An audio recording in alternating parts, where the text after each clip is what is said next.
The following Zoom session is being recorded and will appear later today on my YouTube channel, Math with Mayo. There are two different classes that may be observing this session. Therefore, when you participate in the Zoom meeting, if you do not wish for your picture or your name to be made public, please leave the video off and use an alias name. If you have questions during the meeting but do not wish to speak, email me at bmayo@ybcc.edu and I'll respond as soon as I can. All right. So today we're going to cover section 9.5 in the chapter review. Tomorrow we'll review for your chapter 9 test, which will be on Thursday. So on Thursday, we won't have any, regular class meeting. You'll just take your test. Anyway, before we do that, I had one request from a student. So this comes from section 9.4, number 20. It says multiply and simplify. We have 3 times the cube root of 9 minus 8 times the cube root of 3. All of that times 8 times the cube root of 9 plus 3 times the cube root of 15. So we're going to FOIL these together. So first of all, we've got 3 cube roots of 9 times 8 cube roots of 9 plus 3 cube roots of 9 times 3 cube roots of 15 minus 8 cube roots of 3 times 8 cube roots of 9 minus 8 cube roots of 3 times 3 cube roots of 15. Okay. So my first multiplication situation, 3 times 8 is 24, and I've got the cube root of what, 9 times 9, right? Okay, 9 times 9 could also be written as, and I'm going to come over here, 9 times 9 is equal to 3 times 3 times 3 times 3 is equal to 3 to the 4th is equal to 3 cubed times 3. You okay with that? So this is 3 cubed times 3. Now, I've got 24, but the cube root of 3 cubed is a 3 outside, and I've got the cube root of 3 in the middle. And that gives me what? 24 times 3, 60, 72 cube roots of 3. Okay. Again, any questions on that first part? So now, let's take a look at this product. That's going to be plus 3 times 3 is 9. Cube roots of, I've got what, 9 times 15, right? 9 times 15 is 3 times 3 times 3 times 5 is 3 cubed times 5. So inside I've got 3 cubed times 5. The 9 became 3 squared. The 15 became 3 times 5, 3 cubed times 5. Okay with that? All right, I'll take that as a yes. So I've got plus 9 times the cube root of 3 cubed, which is 3 outside, and then cube root of 5. So I've got plus 27 cube roots of 5. Any questions there? All right, let's go to the next product, which is minus 8 times 8 is 64. Then I've got the cube root of 3 times 9, which is 3 times 3 squared, which is 3 cubed. Okay, that was from the 3 and the 9. So that's minus 64. Cube root of 3 cubed is 3 minus what? 180, 192. Okay.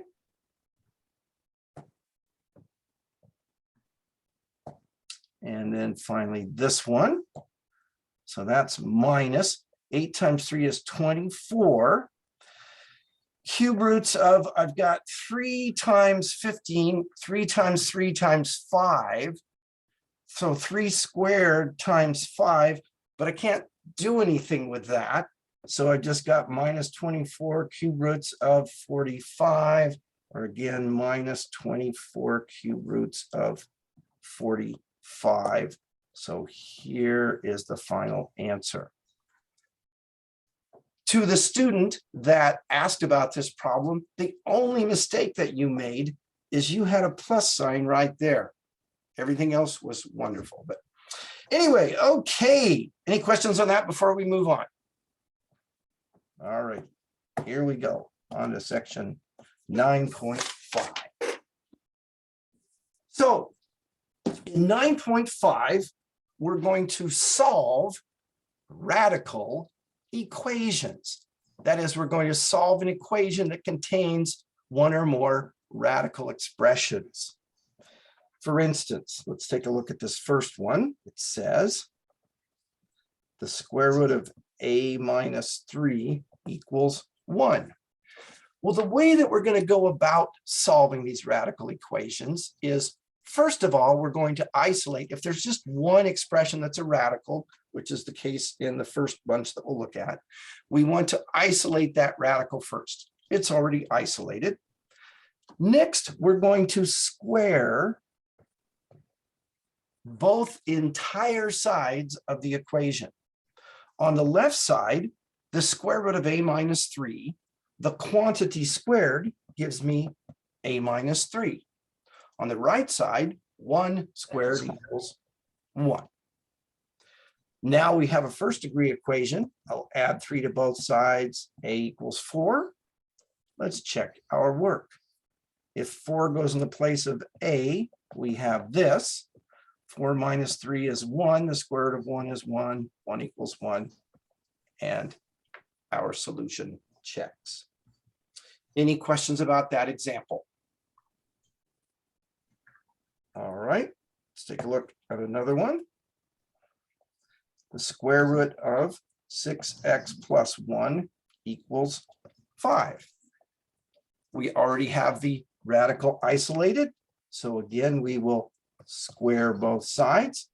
On the left side, the square root of 6x plus 1, the quantity squared, the 6x plus 1. On the right side, 5 squared is 25. Subtract 1 from both sides of the equation, divide by 6, x equals 4. Let's check our work. 6 times 4 is 24. 24 plus 1 is 25. The square root of 25 is 5. 5 equals 5, and it checks. Next problem. The square root of the quantity 1/2 x plus 3 equals 6.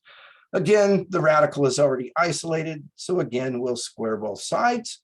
On the left, we get 1/2 x plus 3. On the right, we get 36.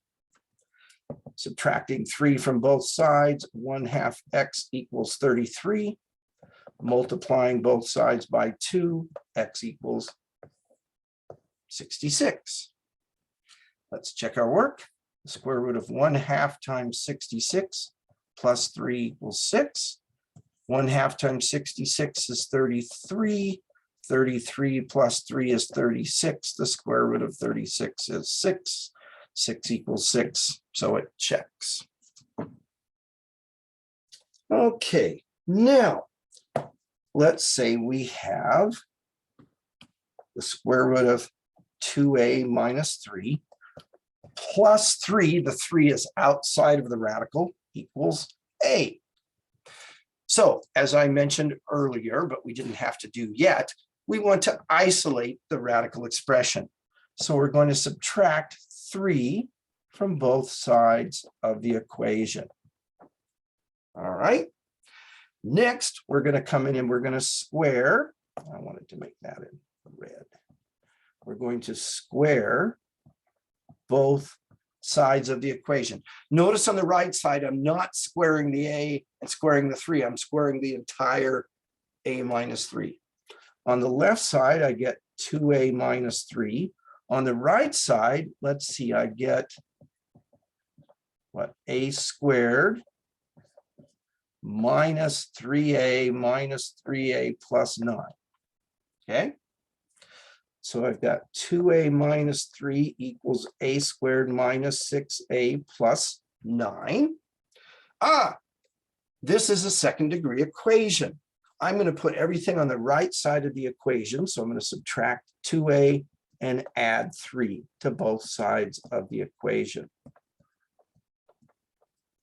So I get that. So now we go back to the end of chapter 6. We've got a second degree equation. It's in standard form, set equal to 0. Let's see if we can factor it. We're going to have an a and an a. We've got a product that's 12 and a sum that's -8. How about -6 and -2? Okay.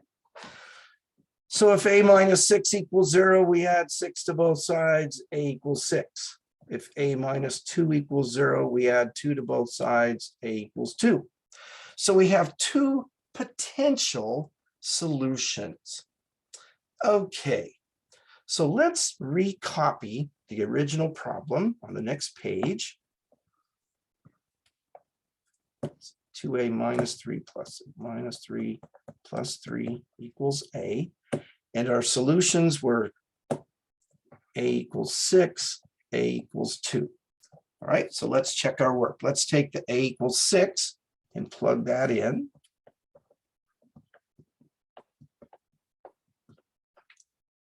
So that's what, 12 minus 3, which is 9. Square root of 9 is 3, so 3 plus 3 equals 6, 6 equals 6. Of course, I wrote so big that I used up almost the entire page. Let's try a equals 2. Okay, so basically that one checks, right? If a equals 2, we get the square root of 2 times 2 minus 3 plus 3 equals 2. The square root of 4 minus 3 plus 3 equals 2. The square root of 1 plus 3 equals 2. 1 plus 3 equals 2. 4 equals 2. Now, it would be incorrect to say no solution because there was a solution. Okay. Now, this solution that didn't work is known as an extraneous solution, not extraterrestrial, extraneous. Basically, when we square both sides of an equation, sometimes we create solutions that don't work.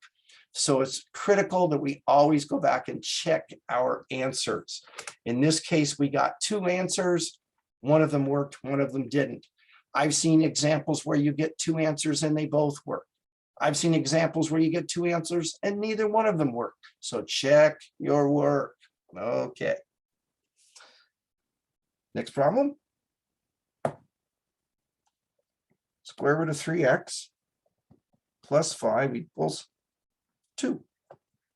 So the first thing we need to do is isolate the the radical term. So we'll subtract 5 from both sides. The square root of 3x equals -3. Then we'll come in and square both sides. 3x equals 9. Divide by 3, x equals 3. Let's check our work.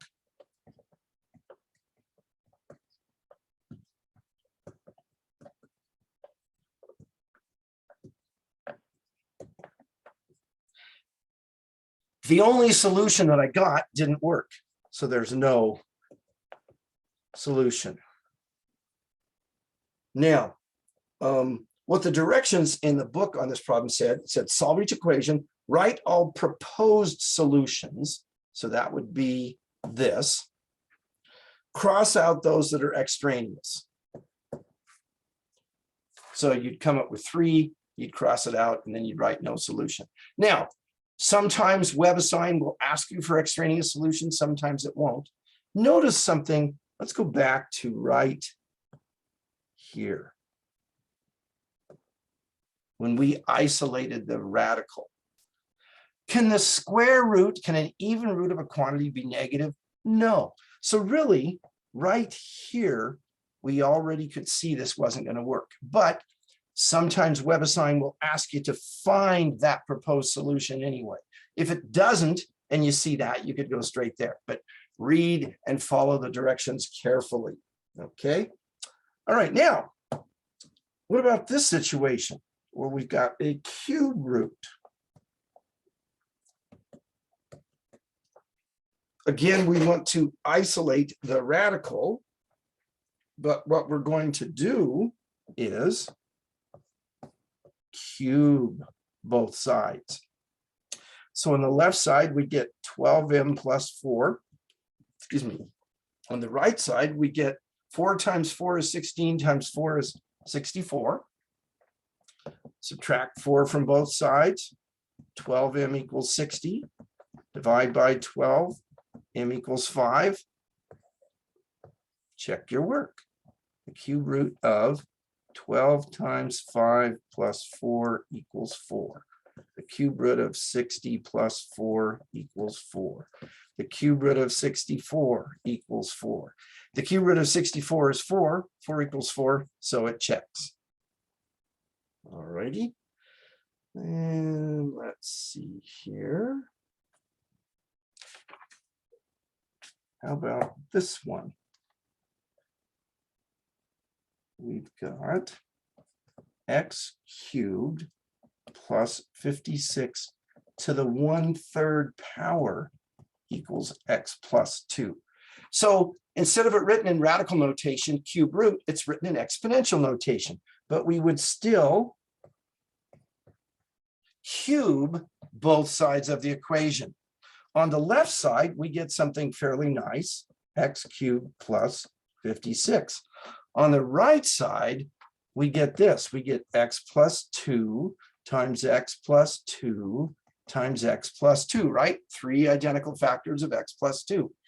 So let's FOIL that whole mess together. We're going to get x squared plus 2x plus 2x plus 4 times x plus 2.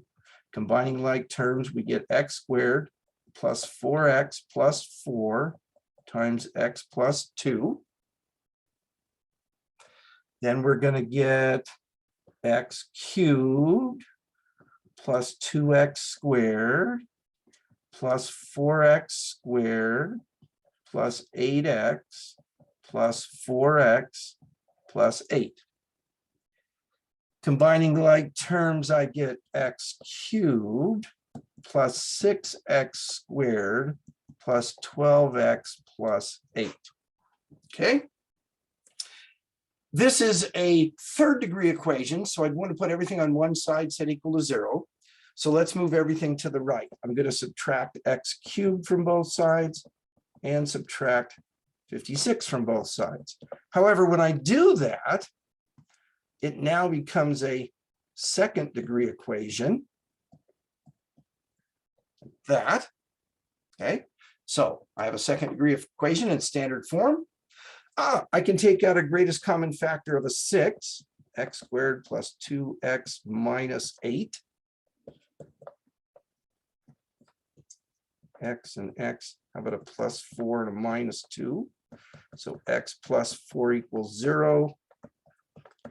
X equals -4, x minus 2 equals 0, x equals 2. So I have 2 possible solutions, -4 and 2. I'm going to pause for a minute there in case you need to catch up, and then I'm going to recopy it on the next page to check our work.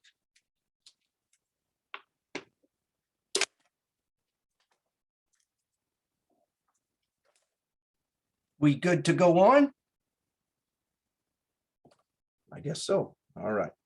So let's see here. We've got x cubed plus 56 to the 1/3 power equals x plus 2. And we had x is -4, x is 2. X is -4, x is 2. So let's take -4 first of all.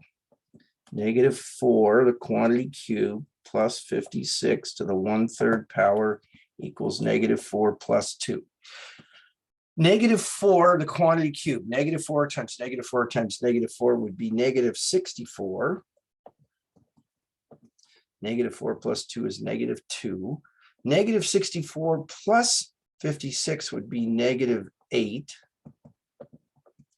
-8 to the 1/3 power would be -2. -2 equals -2. So the first one checks. Let's take x equals 2. 2 cubed plus 56 to the 1/3 power equals 2 plus 2. 8 plus 56 to the 1/3 power equals 4. 64 to the 1/3 power equals 4. The cube root of 64 is 4. 4 equals 4. So that one checks as well. Okay. Now, here's a problem where I think they give this just to introduce function notation. It says, let f of x equal the 4th root of 3x plus 1. For what value or values, depending, of x is f of x equal to 4. So basically you're going to put 4 in here and you're going to get this. Substitute 4 in the place of f of x. So we're going to raise both sides to the 4th power. 4 times 4 is 16 times 4 is 64. Let's see, 4 to the 4th power, we get 256 equals 3x plus 1. Okay, subtract 1, 255 equals 3x. Divide by 3x equals what? 85.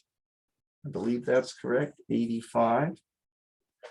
So let's check our work. Let's see here. So we're going to plug it in right here. Okay. 4 equals the 4th root of quantity 3 times 85 plus 1. 240, 255 plus 1. 256.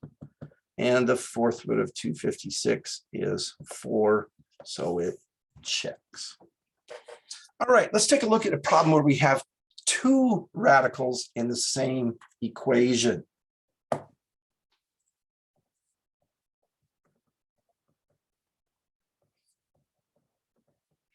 If there's just one radical, you want to isolate it. If there's 2 radicals, you want to have them separate. You don't want them on the same side of the equation.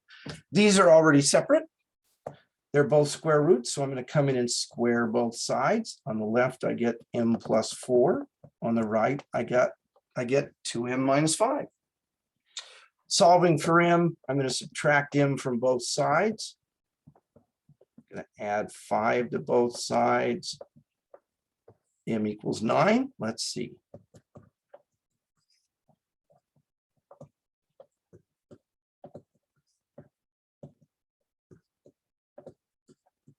Now, the square root of 13 is real. I don't know what it is. It's irrational. I could punch it into my calculator, but I do know that the square root of 13 equals the square root of 13. So this is correct. Okay. Now we're going to look at some formulas.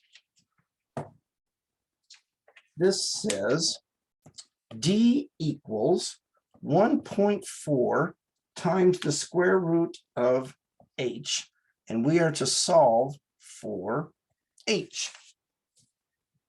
Now, the radical term is isolated, but it does have a coefficient out front, and I could divide both sides by 1.4, or I could leave it there and square both sides and then proceed from there. I'm going to do it both ways just to show you how they both would work. So let's start out with leaving it there, okay? So I do have the radical term by itself. Now here's where I have to be careful. The square root of h squared is h, but I have to square the 1.4. And the 1.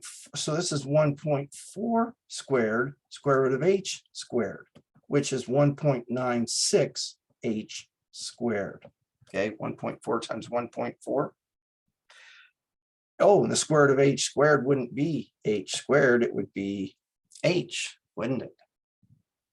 So now divide both sides by 1.96 and h equals d over 1.96. Now, oh, excuse me. Boy, I really messed up there, didn't I? I squared the wrong thing. So d squared on the left and then divide by 1.96. Let's do it a different way. Let's divide by 1.4 first. And now square both sides. What are we going to get? We're going to get d squared over 1.96 equals h. Okay, so you can do it either way. But if you do it this first way, make sure you square this as well as that. And this, since I forgot to. Okay, let's take a look at another example.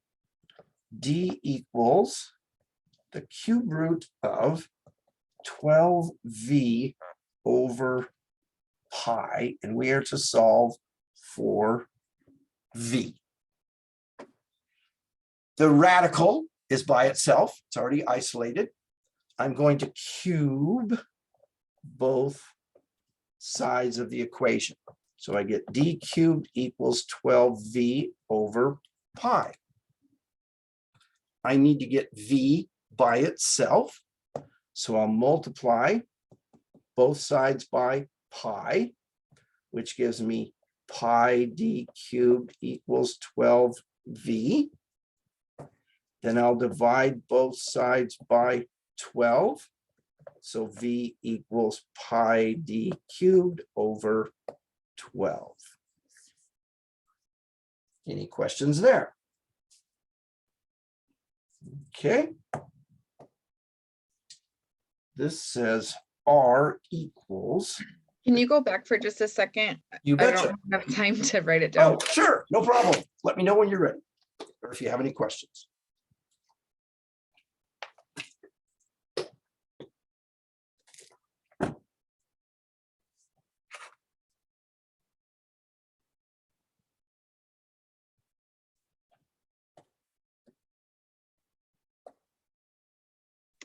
Okay, thank you. You betcha. All right. Let's see where we're. Oh, I was starting. Here we go. R equals the cube root of a over p minus 1, but the minus 1 is outside of the radical, and we're supposed to solve for p. So I want to isolate the radical first. So I'm going to add 1 to both sides. So I get r plus, r plus 1 equals the cube root of a over p. All right. Next, I'm going to cube both sides. So I get r plus 1 cubed equals a over p. Now I'm trying to solve for p, but p is in the denominator. So I'm going to multiply both sides by p, which is going to give me p times the quantity r plus 1 cubed equals a.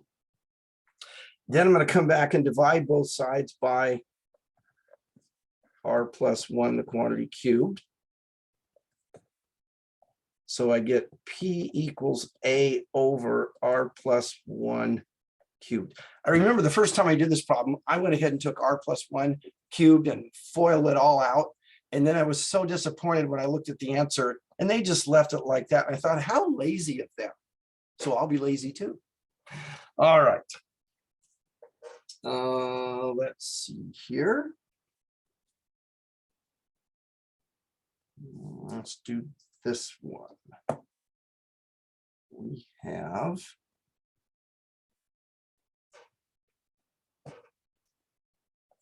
m to the fourth plus m squared minus 25 all to the 1/4 power equals m.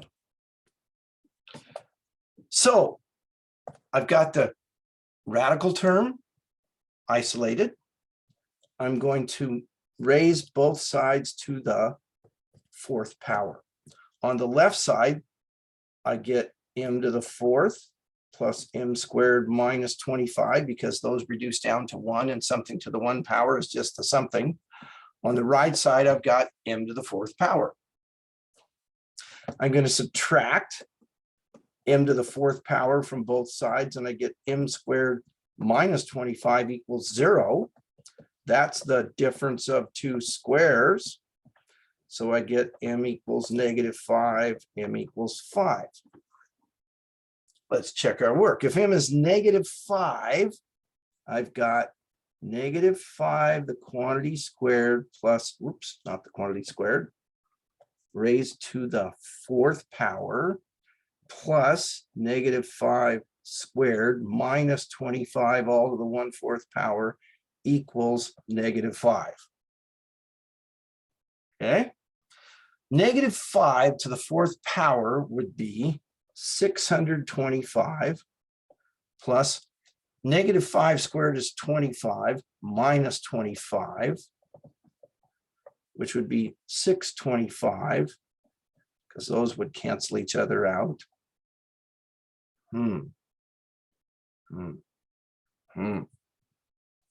Something's going wrong here, or is it? Well, let's see. What's the 4th root of 625? That would be 5. That's not going to work, is it? So this, let's see, that was this one. That's an extraneous solution. How about the 5?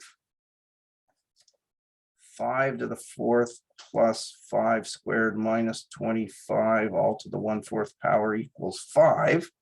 625 plus 25 minus 25 all to the 1/4 power equals 5. 625 to the 1/4 power equals 5.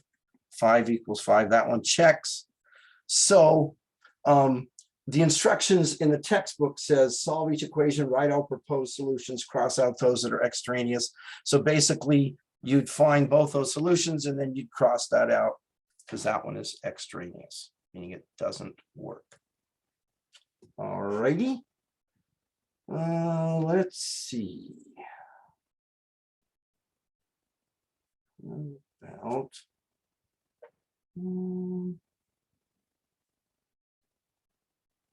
not this one. It says, oops, let f of x equal the 4th root of x plus 8 minus the 4th root of 2x. Find all values of x for which f of x equals 0. So once again, we're going to substitute that in place of f of x. So that's going to give us 0 equals the 4th root of x plus 8 minus the 4th root of 2x. Recall I said if you've got one radical expression, isolate it. If you've got two of them, separate them. I'm going to add the 4th root of 2x to both sides. So now I get the 4th root of 2x equals the 4th root of x plus 8. Raising both sides to the 4th power, I get 2x equals x plus 8. Subtract 8 from both sides, or x from both sides, excuse me, and I get x equals 8. Well, let's check our work.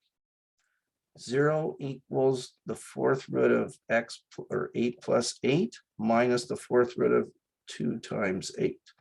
0 equals the 4th root of 16 minus the 4th root of 16. 0 equals 0. It checks. All righty.